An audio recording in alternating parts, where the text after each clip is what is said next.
নমস্কার বন্ধুরা, তোমরা কেমন আছো? আজকে আমি চলে এসেছি আমার একটা ক্যাটারিংয়ের ভিডিও নিয়ে। তাহলে চলো দেখে নিই আজ মেনুতে কি কি ছিল। আজকে আমার দুটো অর্ডার ছিল, একটা স্বাদের অনুষ্ঠান আর একটা পুজোর অনুষ্ঠান। এই ভিডিওটায় আমি স্বাদের মেনুগুলো আপনার সাথে শেয়ার করছি।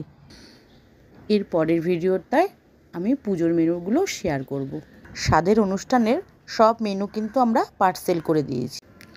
সব কিছুরই আমি ছোট ছোট ক্লিপ নিয়েছি, পুরো ভিডিও নেই কোনোটারই। প্রথমে সবজিগুলো কেটে নিয়ে মশলাও বেটে নিয়েছিলাম সাথে।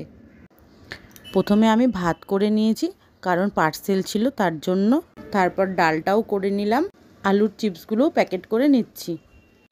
আলু ফুলকপির তরকারি, ফুলকপি আলুগুলোকে ভেজে নিলাম, তারপরে তরকারিটা রেডি করে নিলাম। তারপর কাতলা মাছ, পাবদা মাছ ভালো করে ধুয়ে নিলাম, নিয়ে ভেজে নিলাম।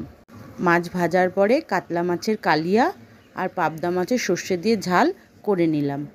আর একটা কথা তোমাদের বলা হয়নি, চাটনিটা আমি প্রথমেই রেডি করে নিয়েছিলাম। মিষ্টিটাও এখানে পার্সেল করে নিলাম। সব কিছু এক এক করে পার্সেল করে নিলাম। আজকের আমাদের ফুল মেনু ছিল ভাত, ভেজ ডাল, আলুর চিপস, আলু ফুলকপির তরকারি, কাতলা কালিয়া, পাবদা সর্ষে ঝাল, চাটনি, মিষ্টি। পার্সেল ছিল বলে পাঁপড় নেয়নি ওরা। আজকের ক্যাটারিংয়ের মেনুগুলো আপনাদের কেমন লাগলো অবশ্যই আমাকে কমেন্ট করে জানাবেন।